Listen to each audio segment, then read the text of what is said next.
All right. Okay, let's start. Okay. Before we begin our class discussion, I want to ask you this question, guys. How do people process communication? Um, Let me ask Leslie.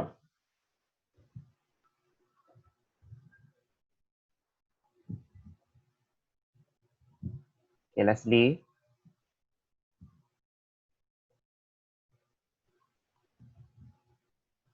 Where are you, Leslie? Um, how about Erica? Erica Louise.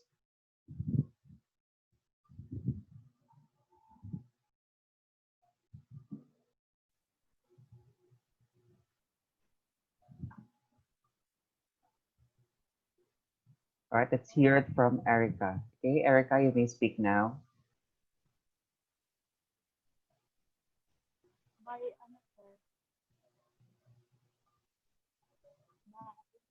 Erica.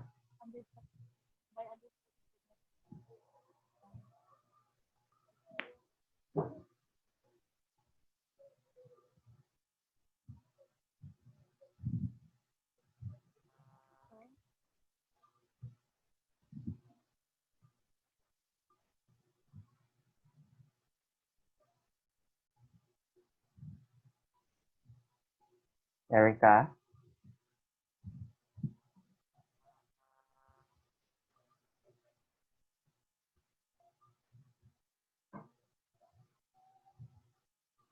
And for the sake of time, let's ask Kalin Biel.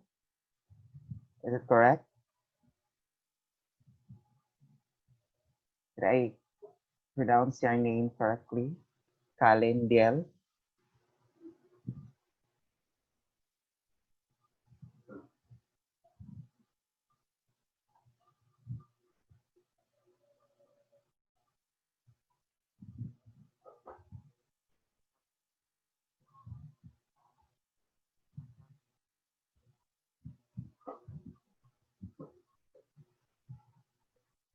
No, wala.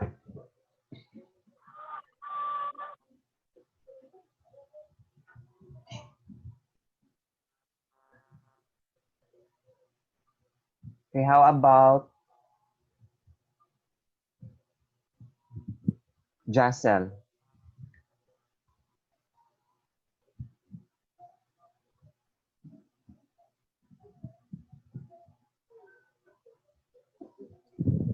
Ano lang, sir? Sige, ikaw na lang. Ano, sir, by sending information to the receiver? By sending information to the receiver. Okay, thank you very much. Is it JM? Sir? Ikaw yun? Yes, sir. Okay. At least medyo familiarized ko na voice niyo. All right. Okay. So the topic that we're going to discuss for this meeting is about models of communication. Okay. Lesson objectives.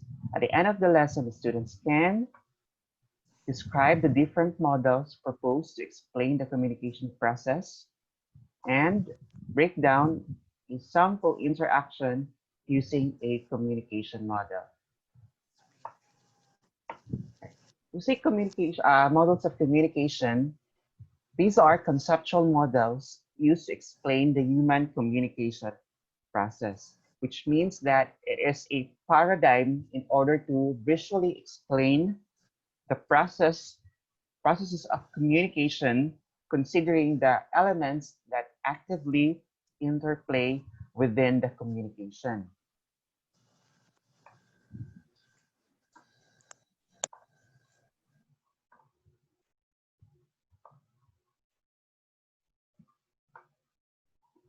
A conceptual model is a representation of a system made of composition concepts which are used to help people know, understand, or simulate a subject the model represents, which means that in models of communication, it includes the elements in communication which are present during the communication in order for us to understand how these concepts are interconnected, how these concepts link to each other and play the whole communication process.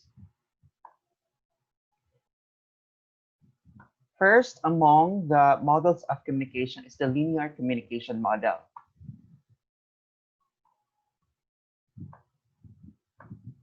Okay, linear communication model is a one-way communication.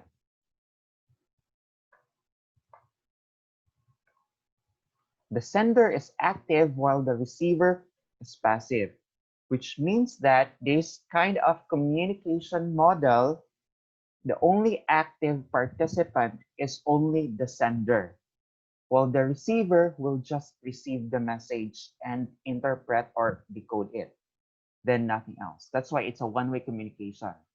From the sender, he or she will send the message to the receiver, and the receiver will interpret the message sent by the sender. So here's the paradigm or model of linear communication. Sender sends the message, the receiver receives the message.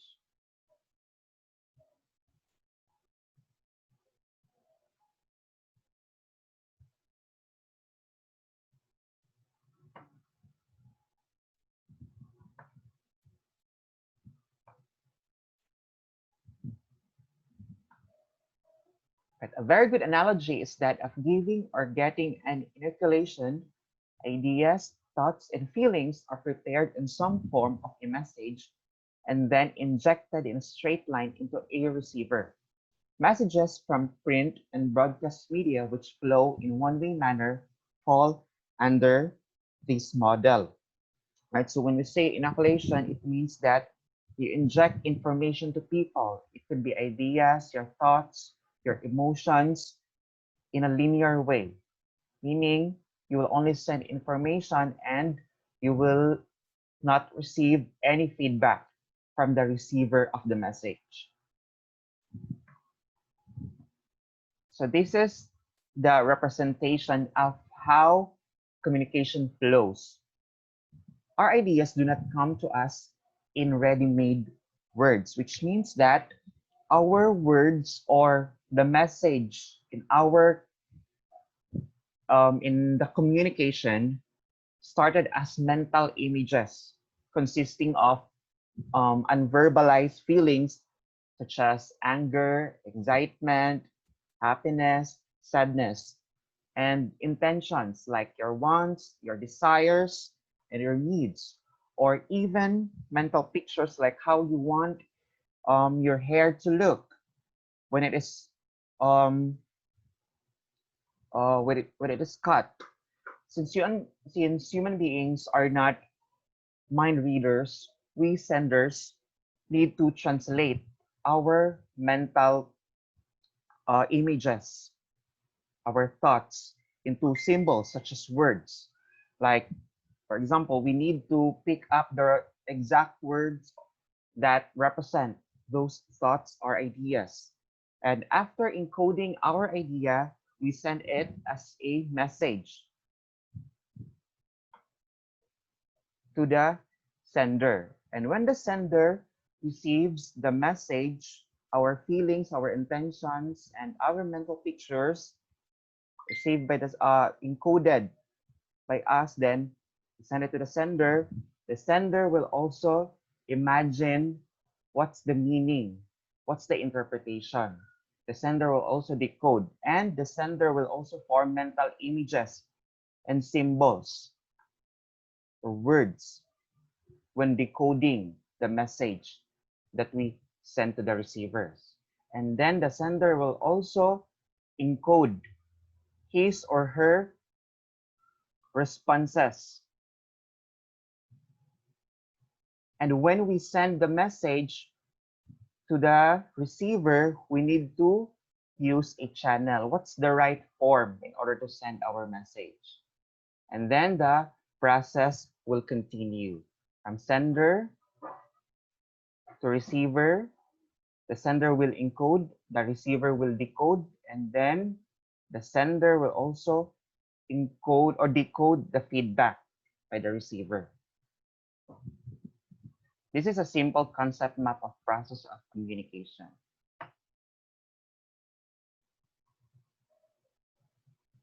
So in linear communication, it's a one-way communication used for mass communication. Sender send message and receivers only receive. There's no feedback, there's no concept of noise. Remember the communication model, it's only the sender, the message, and the receiver. So in this type of communication model, there are advantages and disadvantages. We see the pros or the advantages: good at audience persuasion and propaganda setting, and intentional results.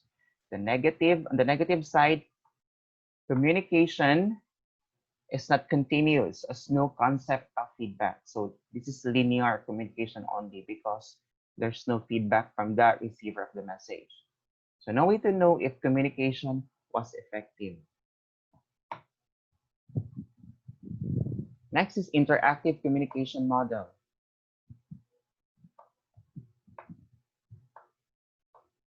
It is a two-way communication.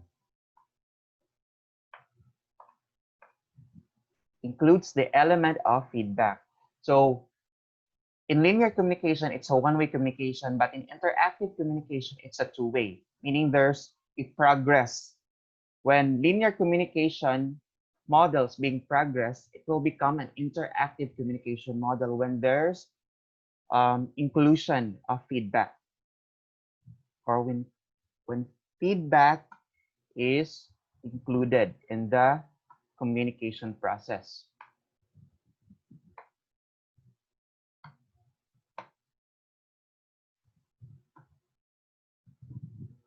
The interactive communication model characterizes communication as a two-way process.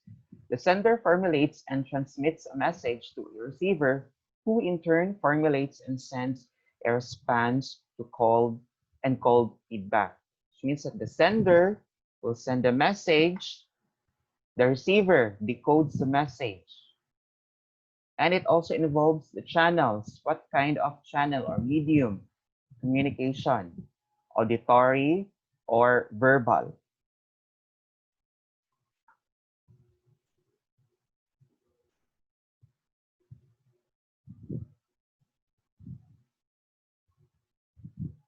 And then when the receiver decodes the message and will also encode the message or his or her feedback, then the receiver will also become the sender in the communication, just like this one. Sender encodes the message using a channel, and then the receiver decodes the message. And when the receiver encodes his or her feedback and he or she uses channel, then the sender will decode the feedback of the receiver. So there's a shift in the role between the sender and the receiver.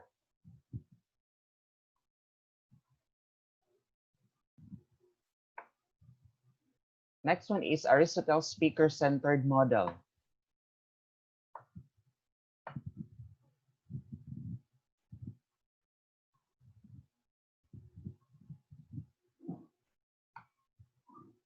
Aristotle, in 384 to 322 BC, was a Greek philosopher and writer born in Stagira, northern Greece. He was also the teacher of Alexander the Great. He studied physics, logic, mathematics, etc.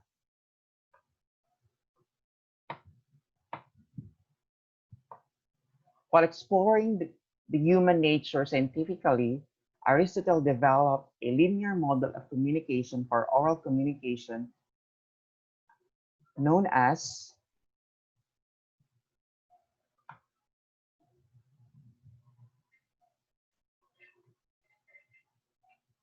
Aristotle's model of communication. This is considered as the first model of communication and was proposed before 300 BC. Aristotle was a great public speaker and orator. That's why he was able to create or form a communication model.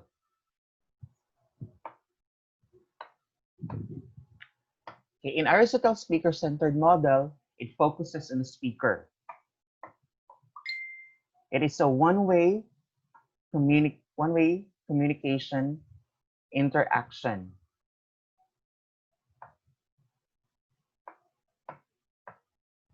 It develops proof or argument used for persuasion. Organizes proof written in the most convincing way and then presented before an audience. Focuses on the speaker, the speech, occasion, audience, and effect. So in Aristotle's speaker-centered model, it's a one-way communication. The same with linear communication model. But the difference is that Aristotle's speaker-centered model usually used for public speaking in order to persuade people. It's different from linear because when you say linear, it can be used in a normal or informal conversation. But in Aristotle, it's usually for public speaking. You need to develop an argument in order to prove your point. You need to provide logical reasoning in order to support your stand. You need to provide evidence. You need to organize your speech in order for you to be effective speaker and the communication is successful. The elements in Aristotle's model. Speaker. Speaker is the most important role, which means that the speaker is the most active participant in the communication.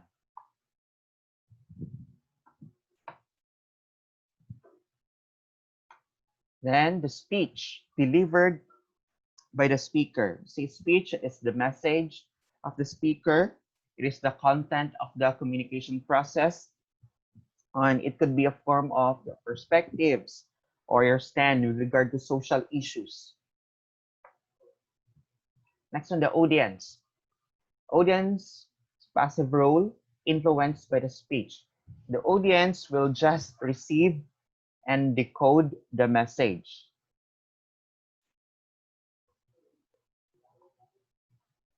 We also have the occasion, the event or situation. It is the context of the communication.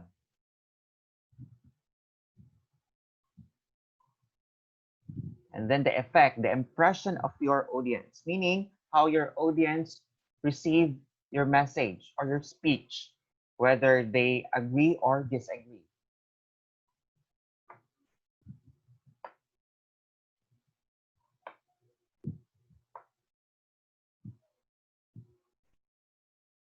So this is the paradigm of Aristotle's speaker-centered model. The speaker, he or she will deliver a speech, and the context of the communication will affect the whole process. And then the speech will be delivered to the audience, and the audience will experience the effect of the speech. It could be they agree or they disagree. Right. So in Aristotle's communication model, there are three things that we need to consider. These are the critical elements of good communication. These are what we call persuasive devices of Aristotle. These are the three elements that you need to include when it comes to delivering a speech. First is we have ethos. It is the characteristic which makes you credible in front of the audience. Meaning, ethos is your credibility as a speaker, meaning your character, your knowledge, your expertise, if you really know what you're talking about.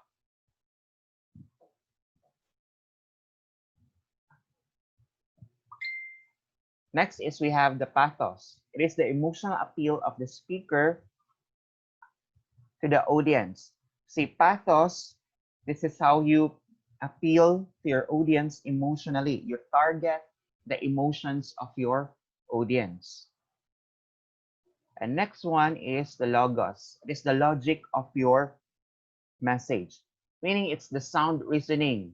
It's the logical um, organization, be it in a form of providing sound messages, um, evidence that could suffice your claim or your stand. So, which means that these three elements are very important when it comes to persuading your audience or the receiver of your message. Your character as a speaker, how you emotionally appeal to them, how can you target the emotions of your audience, and how logical is your message or how sound your message is.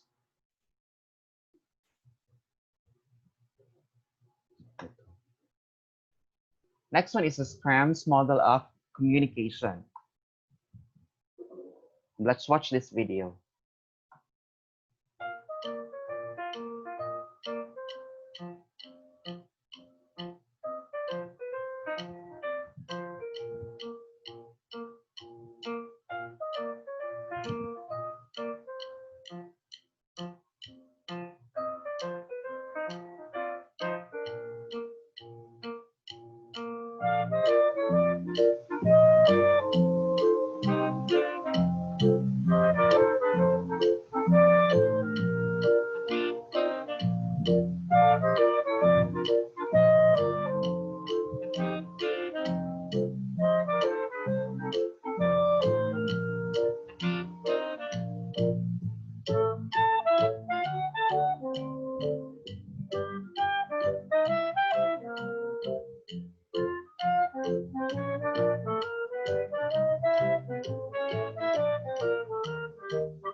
Right. Scrams model of communication, it is developed by Wilbur Langscram in 1954, a scholar and authority on mass communications. The Scrams model of communication, it is a two-way communication, meaning there's an interactive play between or among the participants in the communication. The act of encoding and decoding are simultaneously done by both speaker and receiver, which means that the speaker and receiver are active participants in the communication.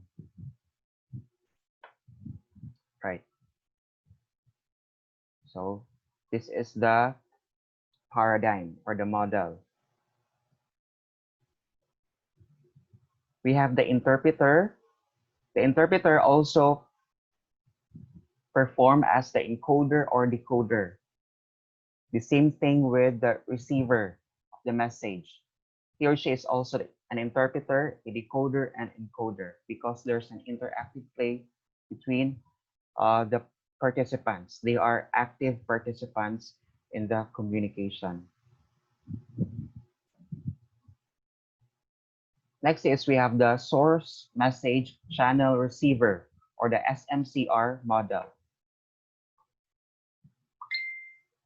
Let's try to watch this video. Communication has been loosely defined as a process of sharing. When we look at communication models, we're looking to see how a message travels from a source to a sender. to a receiver or an audience. Today we'll look at understanding the basic communication model. When we're talking about models, you're probably thinking of the model that we have when we were back in high school. Science class. A model is a graphic depiction of something that is more abstract, make it easier for us to understand. In 1948, Howard Laswell talked about a model as identifying who says what, using which channel, to whom, and then with what effect. If you're just starting to study communication, then the simplest model to understand is David Berlow's SMCR model, which came about in 1960. There have been models before and models after, but this is the one that you're most likely to be exposed to. This starts with acknowledging that a message comes from somewhere. It comes from a sender, the source of it. The message is what it is that is being communicated. And that message has to go through a channel before it can get to the receiver or the audience. Now, the channel is the route by which the message travels. Some scholars define channels as auditory or visual or audio-visual. If you are watching this, then you are likely to see it visually. If you are hearing it, you are also getting it through an auditory channel. There are a variety of other ways to look at channels. We can talk about channels in terms of the medium. Is it a face-to-face communication channel? Is it via radio or television? Is it via the internet? But the channel is how the message gets from the sender to the receiver. Now, in order for the message to come from the sender to the receiver, it has to be put into a form that can go through the channel. We say that the sender encodes the message. So here I am telling you about the SFCR model, and I have all the knowledge in my mind, and I want to figure out how to get it to you. I can put it into words. Words are symbols. They stand for something. I can put it to pictures, as I've done here. I could put it into a poem, to music. But whatever it is that I do, it has to be able to go through that channel so that you, as the receiver, can get it. You have to take all those symbols, the words, the pictures, the music, and decode it, take it out of the code that was used to transmit it through the channel and transfer it back into meaning into your brain. So you are decoding the message that the sender is sending. So you have 5 basic elements. You have the sender, the message, the channel, and the receiver, and then you have the coding part of it, the encoding and decoding process. In this model, it views communication as the transfer of information. Everything is one-way communication. Sender encodes a message, sends it through a channel, which is decoded by the receiver. One-way communication, or communication is action. You know that that's not simply the case anymore. There is something obviously missing from this model, and scholars recognize that as well. So they added a band-aid part of it. Notice that the receiver then can send information back to the sender. So then the receiver can encode a message and send something back to the sender. That's called the feedback loop. But that is not in the original Berlow model of communication. That leads us to a very simple definition of communication, which is the process of sending and receiving messages that can be verbal or nonverbal, that can be means such as speech, oral communication, which can be verbal and nonverbal, because the words I'm using while I'm speaking to you are verbal, but my tone of voice, the fact that you can tell whether I'm male or female from my voice, would be examples of nonverbal communication. Speech, written communication uses words as the verbal part of it, but also uses nonverbal, like type, print, whether it's message, signs and symbols and behavior also communicate, and those are all nonverbal. That takes us to our quiz time. Can you name the 5? Okay. SMCR model or the source message channel receiver. It was proposed by David Kenneth Berlow in 1960, an American communications theorist. It involves the 5 elements, which are the sender, message, channel, receiver, and feedback. So this is the communication model of SMCR. So it's the same thing. It has similarities with other communication models, which has a 2-way communication process. And the sender encodes the message by using channel. It could be visual or auditory or written or verbal or non-verbal. Then the receiver will decode the message and the receiver will encode his or her feedback and he or she will send it to the sender. That will also become the receiver of the message or his or her feedback.